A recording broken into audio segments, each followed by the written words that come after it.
Hello, Internet. I'm Dan. And I'm Chaz. This is Wine is Serious Business, episode 329. We're here again with Pinot Noir and some Pinot Gris. A little bit opposite day here today. Yeah, it's totally opposite day. It's bizarro wine tasting. So Yeah. we got 2 white Pinot Noirs and a red Pinot Gris from Cameron. So kind of crazy. But I think we'll just start out with the white Pinot Noirs. Just go down the line. So the first one we got is the Apolloni Vineyards 2014 Blanc de Noir. A little rinse because we were drinking some champagne. Celebrating the holidays. I hope you guys have been having a great holidays yourself. It's good. Yeah, you're So probably far, so watching good. this right around Christmas. Maybe the day after, maybe the 25th or 26th, this will go live. We'll see. Right on Christmas. Yeah. All right. If I'm on my game, I just publish this all tonight or tomorrow, and it's just waiting on the internet for all of you guys. Apolloni, way out in the West Valley. Like if you take that left on Highway 6, you're heading out towards Tillamook. They're one of the wineries off the road there. Not something we've had on the show a lot lately, or a lot at all, but I've enjoyed some of their white wines in the past. I've had a nice visit there in the past. Kind of excited to see this on the table today. Yeah, same. I've had good experiences where I've gone out there and visited. It's a great stop when you're out in the valley, touring around. Yeah. But yeah, I haven't got to taste a lot of their wine recently, but Pinot Noir Blanc's really been catching my eye lately. I've had a few good ones that I really enjoyed, and I'm just been excited to get into them. So. And I'll admit I'm on the other side. I'm a little skeptical. I've had some that I really like. Shout out to Ghost Hill Cellars. Yeah, that's one that that's the one that consistently turned me. delivers for me.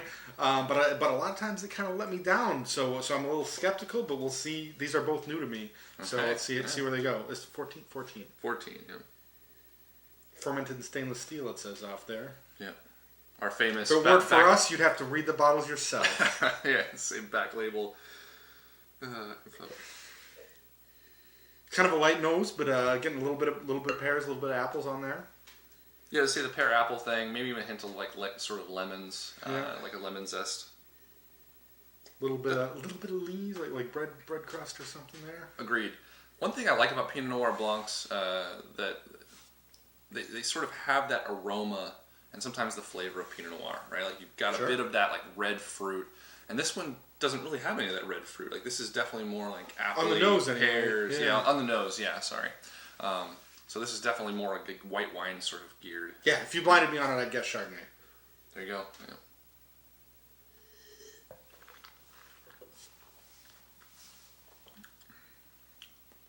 Yeah. That's really nice in the palate.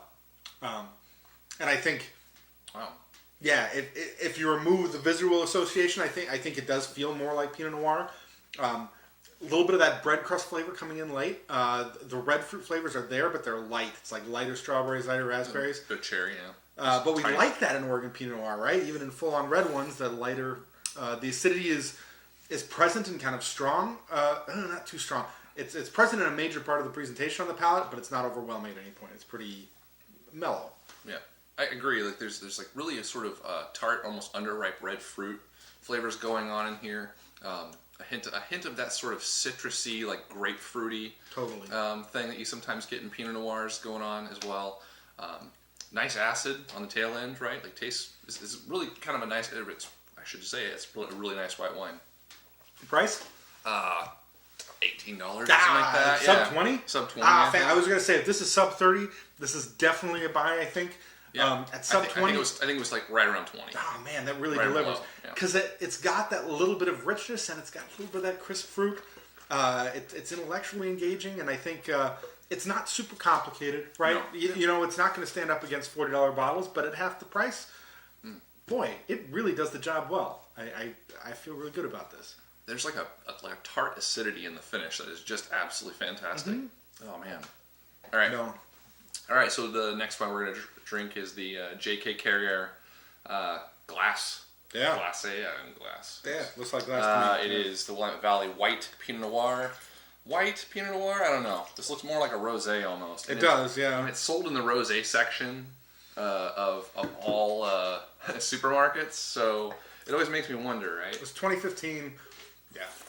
So probably what separates it from between white Pinot Noir and rosé is that this was probably just pressed straight and didn't spend any time on the skids. All the color here came from the pressing. I know some other people who've had that, and sometimes they call it rosé, but it makes sense to call it white Pinot Noir if you're not intentionally adding any color, no skin contact beyond the press.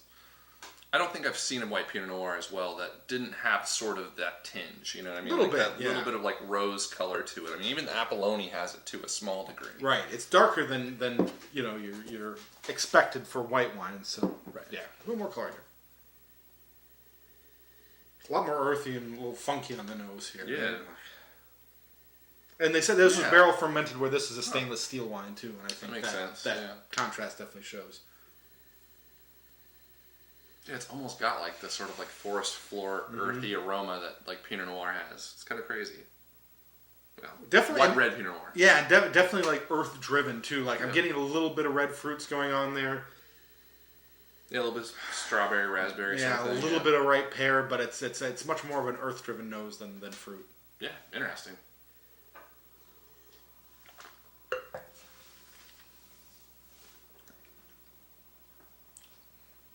Nice. Yeah, pretty straightforward across the palate again. Just like we were talking about on the nose, the earthy flavors definitely show through on the palate. A little funky, like forest floor kind of thing going on. Yeah. The fruit's lighter. A little bit of yeasty character that wasn't on the nose, but it's definitely kind of providing some richness, a little bit of bread flavor on the palate. Right. And red, like sort of red berry fruit dominant. I mean, which is like an underlying flavor of the whole thing, which is kind of crazy, right? Like the fruit characteristics are definitely not jumping out of the glass. This is like a sort of mellow expression of like if you would this would be weird in a lineup of rosés, right? Like rosé wines are typically meant to be very fruity. This is showing definitely more of like the earthy characteristics, sort of the secondary flavor profiles that are in Pinot Noir almost up front, with like a light sort of berry flavor in the I'm background. getting a little bit of floral stuff in the background. What it's reminding me of is like sometimes some of the French rosés, like the Carignan rosé or some of the Bordeaux rosés, where they're using like darker, heavier grapes, and you get you still get they're more driven by those earthy flavors. And I think that's where this really fits in. You get a little bit of that floral character, a little bit of those lighter red fruits, but it's still a heavier wine of the style. Right. And I should say, for these wines, we're not drinking them chilled down very far. Probably like 60 degrees, 58 degrees. I feel like the temp's perfect. They're substantially below room temp. Right. But yeah, they're not. Yeah, They're not white. They're not 55, like cold. Cellar temp. Yeah, basically. yeah. They're not white wine cold. Yeah. Yeah. I didn't want to chill them down that far because I didn't feel. I've had a better time with white Pinot Noir when it was near room temperature than when it was chilled. Right. It's just more of that sort of Pinot Noir characteristic comes out of the wine. Yeah. So. Boy, again in a black glass, I think it leans towards red wines too. Yeah, I'm even getting a little touch of bitterness probably from the whole cluster press when I take a big swallow like that. It's better with the small sips. Yep. Yeah, good expression Pinot Noir. Another interesting wine. 22 to $24, I think. Okay. A little pricier. A little more, but still pretty close. But still delivers, I think, at that price point. Like, definitely an interesting wine. If you're interested in checking Super it out, interesting. you should buy one. And I know there are plenty of people out there who prefer a little earthier styles. You'd never expect it out of a wine that looks like this, but it's true. But it's in that bottle, so get there. All right. So lastly, we're drinking Cameron wine. God, I don't know where I was going with that. I was starting to say something, and I just totally bamboozled myself in my brain. But here we are. This is red Pinot Whoa, Gris. this is so red. That's right. So yeah, just it's red Pinot Noir, or it's red Pinot Gris. Yep, and it says it's a tribute to Stanko Radikon, passed away this year. So famous producer of natural wines with a ton of skin contact. More.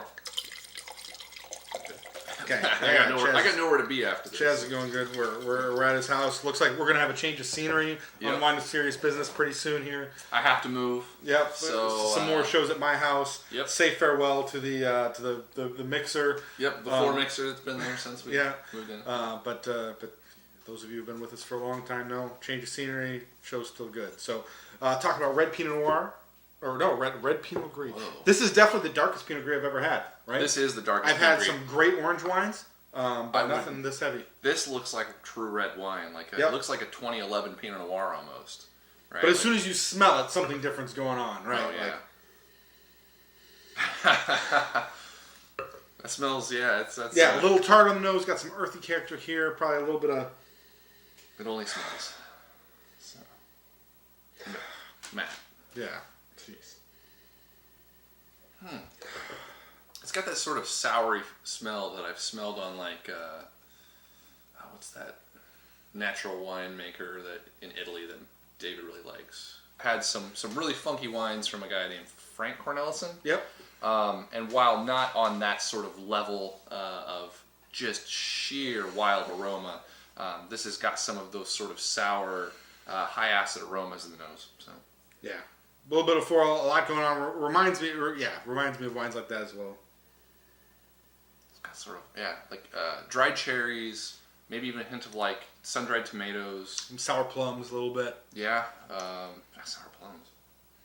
Sour plums really come through on the palate. Wow. A little bit of raspberries as well.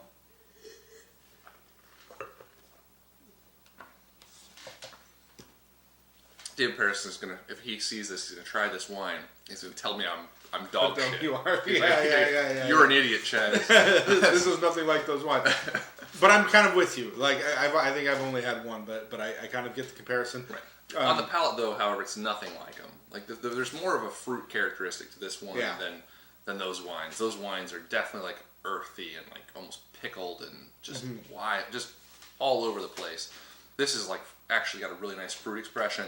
Killer acid. I really like the sort of acid, really light sort of, just a light tannic grip in the finish. Yep. The structure on this is killer. The mid palate is really nice on here too. I'm getting kind of like floral character along with some tart raspberries. A little bit of those sour plums show through, and the tannins do settle in on the back end, dry things out a little bit. Yeah. Kind of that little bit of that sour character kind of lingers through, but it blends in well with the other flavors. This is delicious. Yeah, I think this is really good. This is a really interesting project, and definitely kind of outside of the box from what both us and a lot of other people drink. But I think it really delivers, and I think he's right on where it's really enjoyable, right? Like, yeah, just was this 14 or 15? 14. This has got. I mean, I think it's got a little bit of everything for everyone. Like, it's got a lot of fruit. Right up front, which is I think will appease a lot of people. The structural elements on it are fantastic. Very smooth wine, but like just very linear. It's awesome. True. It's got acidity and it's got tannins, but they're all integrated. They're not overwhelming. Yeah. Good point. Integration here is superb. And then at the same point, on the intellectual side, it's got just interesting fruit flavors. Definitely an interesting finish. Sort of like almost a little minerally edge to the finish. Boy, I'm with you. Yeah. But the fact that this is red Pinot Gris that's doing this is pretty awesome. So yeah, Joel Strimling. If you haven't had this wine yet, I know you like it. You love this shit. Yeah. Sorry. Yeah. So this one was a little more expensive, right? Of the other two, sure, $36. Wow. On a store shelf. Okay. So I mean, I think that's kind of interesting too, because he makes cheaper wines. So this was clearly something he put time and effort into, and felt good about the result, right? If there's willing to add a little more of a price tag to it, man. And I bet there's no other place in the world where this stuff is just sitting on a shelf, right? Right. Sometimes Portland's pretty awesome. Oh my God, Portland's pretty awesome for that. So this is killer. Yeah. So that's great. Shout out to Joy and Jerusha this week. You ladies are fantastic. I'm surprised we haven't done that before. That's a little embarrassing. But, it's holiday season. Took 320 shows. But there we are. I was married when we started this show. Think about that. That's amazing to think about. Yeah. All right. I don't have anything witty to say afterwards. Thanks for watching, guys. We'll be back in the new year, almost certainly with champagne. I have one question today. Yeah. What are you guys drinking with Christmas dinner? I mean, Christmas dinner to me is almost on the same level as Thanksgiving. I get kind of into it, like you don't. I mean, at least our family always kind of makes something for Christmas, so I tend to bust out some good juice. Yeah, you got a nice thing. And your family enjoys it, right? Like, yeah. So anyway, we'll see you guys next time. We hope you have a happy holiday. Yes, Thanks for absolutely, watching absolutely. again. Cheers.